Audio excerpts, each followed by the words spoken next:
भांडणं माणसाने घरात करायचे नसतात हा. घरामध्ये आमच्या वास्तू पुरुष असतो, वास्तू देवता, आणि सदैव तो वास्तू पुरुष माणसाला असतो असतो असतो असतो असं म्हणत असतो. मग तुम्ही घरात भांडता भांडता म्हणत असतात ना, फाशी घेईन मी, तो वास्तू पुरुष म्हणतो तथास्तु. घासलेट घेईन मी अंगावर, तो म्हणतो तथास्तु. तुम्ही म्हणतात निघून जाईन मी, तथास्तु. तुम्ही म्हणतात तू नाही तर दुसरी करीन मी, तो म्हणतो तो असतो असतो. भांडणं करायचे तुम्हाला घरातून बाहेर येत जा. गुंतागुंतीचं काही शास्त्र आहे पा. माणसाने घराचं भूमिपूजन करताना, घर बांधताना कोणत्या महिन्यामध्ये बांधलं पाहिजे?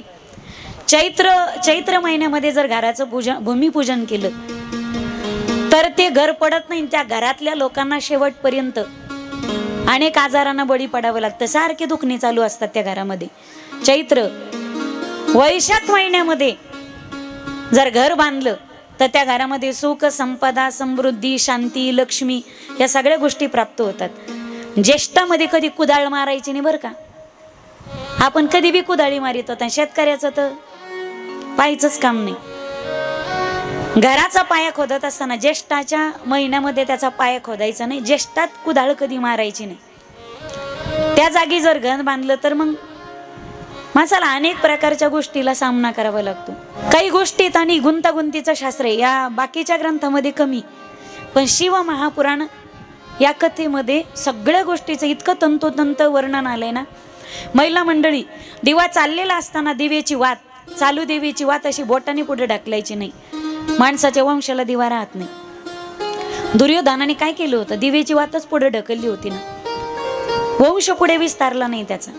दिव्याची जळती वात, शिडी वात दुसऱ्या दिवशी पुन्हा लावायची नाही. त्याचा वंश वाढत नाही. दुसऱ्या दिवशी पुन्हा नवी दुसरी वात लावायची. दिवा लावत असताना दिव्यामध्ये एक वात लावायची नाही, सम प्रमाणामध्ये 2 वाती एकत्रित करायच्या आणि मग वात लावायची. जाळालेल्या ज्या वाती असतात त्या फेकून द्यायच्या नाही, कुठे एकत्रित जमा करायच्या. त्या अशा जमा केलेल्या एकत्रित वाती एक दिवस त्याच्यावर कापूर लवंग टाकून एकत्रित एकदम जाळून टाकायच्या त्या घरात. ती जी वात असते ना जाळलेली, तिच्यामध्ये पॉझिटिव्ह एनर्जी, सकारात्मकता या तयार झालेली असते. आणि अशी सकारात्मकता, पॉझिटिव्ह वात कुठेही फेकून नाही द्यायची. एकत्रित जमा करायच्या, त्या कापूर लवंग टाकून एकत्रित एका दिवशी सगळं ते जाळून टाकायचं. मग देवपूजेचं पाणी, देवपूजा केलेलं पाणी हे तुळशीत घालायचं नाही. माणसाच्या जीवनात मग पाठीमागे साडेसाती लागते पा. अनेक आजार जडतात. देवपूजा केलेलं पाणी तुळशीत टाकायचं नाही. देवपूजा केलेलं पाणी हे एखाद्या झाडांना टाकायचं. आपल्या देवपूजेमध्ये घरामध्ये जर शाळीग्राम असेल तर शाळीग्राम म्हणजे मूर्तिमंत विष्णू. शाळीग्राम आपण देवाऱ्यात न मांडता तुळशीत जर मांडला तर उत्तमच आहे. तुळशीत त्याचं पूजन झालं पाहिजे. एखादी बाई पहा तुम्ही, एखादी बाई मोठ्या बंगल्यातली, कोटीच्या बंगल्यात राहते, ती 50 लाखाच्या गाडीत बाई बसून आली. पण आता थोडस बोलू का पुढे जाऊन, त्या बाईची वागणूक जर धड नसेल तर तिच्या अंगावर किलोभर सोनं असेल, लोक तिला मान सन्मान देतील का? लोक तिला मान सन्मान देतील? अजिबात नाही. गरीबाची बायको असेल, तिचं लुगडं फाटकं असेल, पण रस्त्याने चालली ती ना, तर गावातली शहाणी माणसं सुद्धा, ती बाई रस्त्याने चालली, ती ज्या वाटेने येते रस्त्याला थोडंसं बाजूला उभं राहतात का? इज्जतदार बाई रस्त्याने चालली. जगात सगळ्यात मोठी किंमत पैशापेक्षा तुमच्या इज्जतीला आणि वागणुकीला. बून से गई सो होत से नाही आती. मला असं वाटतं की श्रीमंताची गेली तर त्याच्याकडे झाकवण्यासाठी पैसा असतो, पण गरीबाकडे इज्जत हीच त्याची श्रीमंती असते. जगामध्ये पैशापेक्षा सुद्धा किंमत त्याच्या इज्जतीला आहे, त्याच्या वागणुकीला आहे. म्हणून कदाचित पहा तुम्ही, श्रीमंत माणसं तोंड टाकून बोलतील, पण गरीब वागणुकीला चापून चोपून वागणं असतं गरीबांचं.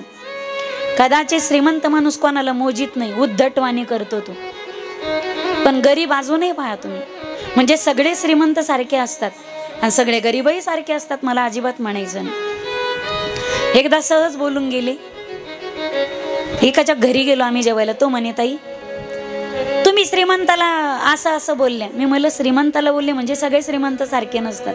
बरेच जण असे असतात की त्यांनी आधी गरिबी भोगलेली असते आणि मग सोन्याचे दिवस दिसतात. कोणताही माणूस डायरेक्ट एसीच्या गाडीत बसत नसतो, कोणताही माणूस डायरेक्ट कोटीच्या बंगल्यात जात नसतो, आणि डायरेक्ट कोणताही माणूस बागायतदार शेतकरी होत नसतो. ज्यावेळी तो रात्रंदिवस खस्ता खात असतो ना, ज्यावेळी तो गरीब माणूस रात्रंदिवस मेहनत करत असतो, घाम गळत असतो, त्यावेळी त्याच्या सोबत असलेले त्याचेच मित्र, त्याचे सवंगडी झोपीचे अध्याय घोरत असतात पा, ते झोपत असतात. हा रात्रंदिवस प्रयत्न करतो. म्हणून यशस्वी माणूस जर पुढे गेला तर त्या यशस्वी पुरुषाच्या पाठीमागे त्याच्या भूतकाळामध्ये त्याने फार अनुभवलेला वाईट काळ असतो, त्याने केलेले कष्ट असतात, त्याने केलेली मेहनत असते, त्याची जिद्द असते. लोकाला यश दिसतं पण यशाच्या पाठीमागचे कष्ट दिसत नाही ना. काही काही लोक म्हणतात महाराज लोकांची काय मजा आहे, आली की लोक ताट घेऊन उभेच असतात, पंखा लावलेला असतो, वरी बसलेले असतात, आम्ही बरे गरमीमध्ये खाली पंखा लावलेला असतो, पंचपक्वान्न असतं. लोक आले का, येणार का, कोणतं काय खाणार, कधी खाणार, किती वाजता जमणार. लोकांना वाटतं महाराज लोकांची फार मजा आहे, त्यांच्या वजनाचे इतके हार त्यांना घातले जातात. पण बाबा हे सगळ्या सुख सुविधा आम्ही जोपर्यंत इथं येत ना तुमच्या गावात तोपर्यंतच आहे. एकदा कीर्तनकार कीर्तनाच्या व्यासपीठावरून खाली उतरला गादीवरून की कीर्तनकार त्याच्या घरी पोहोचला का देवाच्या घरी गेला, धडकून मिळाला, कोणी विचारतं का? लोकांना फक्त कीर्तनकार येईपर्यंत त्याची गरज असते. लोकांना वाटतं फार माझ्या एसीची गाडी, एक 8 दिवस तुम्ही आमच्या सोबत बसा, काय रोज घ्यायचं तर घ्या तुम्हाला, पण 8 दिवस नाही, त्याच्यानंतर बी बसावं लागेल तुम्हाला. 8 दिवस फक्त बसून पाहायचं तुम्ही आमच्या सोबत. हे आमचे किती किती हाल आहे हे जावे त्याच्या वंशात तेव्हाकडे. आमच्याच परिचयाची जवळची माणसं आहे, त्यांना माहिती असतं त्यांचे काय हाल आहे. 8 दिवसाच्या नंतर तुम्ही कदरून कदरून गाडीच्या नाही खाली उतरले, आम्हाला ड्रायव्हर पण टिकत नाही हो. म्हणजे एक ताण आहे का इथं. प्रत्येक यशस्वी पुरुषाच्या पाठीमागे त्याने भोगलेला काळ असतो. विनंती माझी तुम्हाला, संत जाती जातीत वाटून घेऊ नका. आता इतकं जातीचं पेटलंय आपल्याला, माझी अमकी जात, माझी तमकी जात, मी अमक्या जातीचा, मी तमक्या जातीचा. माझ्या दादांनो जर धर्मच टिकला नाही तर जातीच्या उड्या आपण कुठपर्यंत आणणार आहेत. तू ह्या जातीचा, तू त्या जातीचा, तू त्या जातीचा, या पलीकडे जात असताना इथं बसलेला प्रत्येक जण या महाराष्ट्राच्या मातेचा आणि हिंदू धर्माचा आहे, हे आपण अगोदर लक्षात घेतलं पाहिजे. आधी आपण हिंदू आहोत आणि मग नंतर आपण जातीचे आहोत, पण आधी अगोदर आपण हिंदू आहोत. धर्म टिकला पाहिजे. म्हणून धर्माचं पालन हे प्रत्येकाने केलं पाहिजे. प्रत्येकाला आचारसंहिता आहे, प्रत्येकाचं कर्तव्य. ज्याच्या ज्याच्या वाटेला जे जे कर्मशास्त्राने वाटून दिले त्याने त्या कर्माचं त्या धर्माचं पालन केलं पाहिजे. कालपर्यंत जे आले नाहीत ना, थोडासा उल्लेख करते कालच्या कथेचा. देवराज नावाचा ब्राह्मण भ्रष्ट झाला, पण शेवटच्या क्षणाला त्याचा मृत्यू शिवालयामध्ये झाला आणि शिवकथा कानी पडली. तर पापी असणाऱ्या देवराजाचा सुद्धा उद्धार झाला आणि त्याला कैलासाची प्राप्ती झाली. तो भगवान शिवजीचा पार्षद बनला, शिवगणांमध्ये तो गणला गेला. दुसरी कथा आली शिव महात्म्यामध्ये, चंचुला देवी आणि बिंदुक यांची. अत्यंत भ्रष्ट होते दोघं, पण चंचुलेने शिवकथा ऐकून स्वतःचा उद्धार केला आणि पिशाच योनीला प्राप्त झाला. हा बिंदुक जसा धुंदुककारी भागवतामध्ये पिशाच झाला होता. आता लोक भूत योनी मानत नाहीत पा, भूत आणि प्रेत ही एक योनी पा. आणि हे जर खोटं असतं तर माऊली म्हणाली नसते ना, पडे भूत बाधा भेणे तेथे. मी तुम्हाला अंधश्रद्धेकडे नाही घेऊन जात, पण भूत आणि प्रेत ही एक योनी. त्रस्त झाला तो विंध्य पर्वताच्या पायथ्याला. चंचुलेने तुंबरुंजींना घेतलं आणि त्याने शिवकथा वर्णन करून सांगितली. बिंदुकाचा उद्धार झाला आणि पती पत्नी शिव आणि पार्वतीच्या सेवेमध्ये रत झाले. त्या दिवसापासून हा बिंदुक पिशाच योनीतून मुक्त झाला आणि भगवान शिवजीचा सेवक झाला. ही चंचुला देवी त्या दिवशीपासून जगदंबा पार्वतीची भक्त झाली, तिची सखी झाली, परमसखी झाली. आणि आज आपण त्या मूळ ग्रंथामध्ये प्रविष्ट होतोय. प्रत्येक ग्रंथाच्या आरंभी मुख्य दर्शनाच्या अगोदर मुख दर्शन करण्याची पद्धत आहे पहा. आजही पंढरीला गेलात तुम्ही, तुम्हाला पंढरपूरला नाही मुख्य दर्शन जमलं, फार गर्दी, एक 8-8, 10-10 तास लागतात मध्यंतरी सुद्धा. मग तुम्हाला वाटलं एवढ्या लांबून आलो राव, पण तसंच जाण्यापेक्षा निदान अर्ध्या तासाच्या लाईनीत लागून देवाचं झोपल्या का काय जागी तुम्ही. माझं बोलणं चांगलं कळतं ना तुम्हाला. थोडं जेवताना हलका आहार घेत जा, म्हणजे इथं आल्यावर डुलक्या लागत नाही, फ्रेश डोकं राहतं आणि चांगली कथा कळते माणसाला. अर्ध्या तासाच्या लाईनीत लागून निदान तुम्ही मुख दर्शन तरी करतात, बरोबर आहे ना. तसं या ग्रंथाचं थोडंसं मुख दर्शन करूयात. मी काल सांगून गेले तुम्हाला, या ग्रंथामध्ये स्कंद नाहीत, तर या ग्रंथामध्ये संहिता आहेत. आणि त्यातल्या पहिल्या विद्येश्वर संहितेमध्ये आपण पदार्पण करत आहोत. प्रथम क्रमांकाची विद्येश्वर संहिता. त्यामध्ये काही खंड आलेत पहा. मी काल सांगितले तुम्हाला, सृष्टी खंड आला, सती खंड आला, पार्वती खंड आला, कुमार खंड आला आणि युद्ध खंड आला. या विद्येश्वर संहितेमध्ये आपण पदार्पण करत आहोत.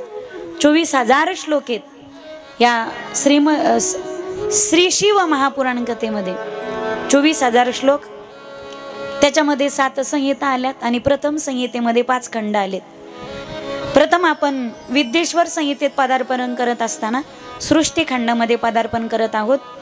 प्रयाग तीर्थ क्षेत्रामध्ये ज्यावेळी शौनकादिक ऋषी सुतजी महाराजांना प्रश्न करतात की या परमात्मा या सृष्टीची उत्पत्ती कशी करतात, पालन कसं करतात आणि तिचा संहार कसा करतात. भगवान शिवजींनी या सृष्टीची उत्पत्ती कशी केली, तिचं पालन आणि तिचा संहार. ज्यावेळी संवाद चालू झाला, अनेक प्रश्न निर्माण झाले आणि अनेक उत्तरही निर्माण झाली. जगाच्या पाठीवरती भाग्यवान ते राष्ट्र जिथं मित्र आणि मित्राच्या संवादातून शास्त्राचा जन्म होतो, जिथं पती आणि पत्नीच्या संवादातून शास्त्राचा जन्म होतो आणि जिथं आई आणि पुत्र यांच्या संवादातून शास्त्राचा जन्म होतो. अनेक प्रकारच्या गीता आहेत ना, गोकर्ण गीता आहे, श्रीमद भगवत गीता आहे, त्याच्यामध्ये कपिल गीता सुद्धा आहे.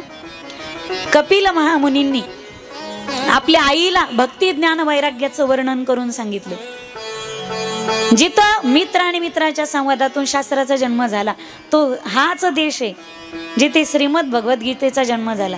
कृष्ण आणि अर्जुनाचा संवाद आहे. हल्लीचे कृष्ण अर्जुन संवाद करत नाहीत का. कृष्ण म्हणे अर्जुना लावोनी तंबाखुला, जो खाईल शहाणा तो माझा मित्र जुना. हे गाथ्यातलं नाही बरं, हे माथ्यातलंय. अजूनही पहा तुम्ही, आपल्या घरामध्ये साप निघला तर मारायला, घरात साप निघला तर मारायला काठी असते का आपल्या घरात. साप निघला तर मारायला काठी नसते, पण उशाला चुन्याची डबी आणि गाई छपची पुडी. काही काही लोक पहा तुम्ही, डोळे उघडायच्या आत त्यांना गाई छपची पुडी अशी चाप येते, ते बरोबर हात जातो त्यांचा. दरिद्र्यावानी जीवन जगू नका. हे राष्ट्र महान महान व्यक्तींचं आहे, महान महान लोकांचं आहे. कृष्ण आणि अर्जुनाचा संवाद, माता पार्वती आणि भगवान शिवजीचा संवाद, तिथून रामायणाचा जन्म झाला. भागवत कथेचा संवाद तिथूनच चालू झाला. आताची पती पत्नी भांडव पण बोलत नाहीत का, पण बोलण्यातून शास्त्र जन्म घेत नाही. बहुतांश त्यांचे जास्त भांडणच असतात पहा.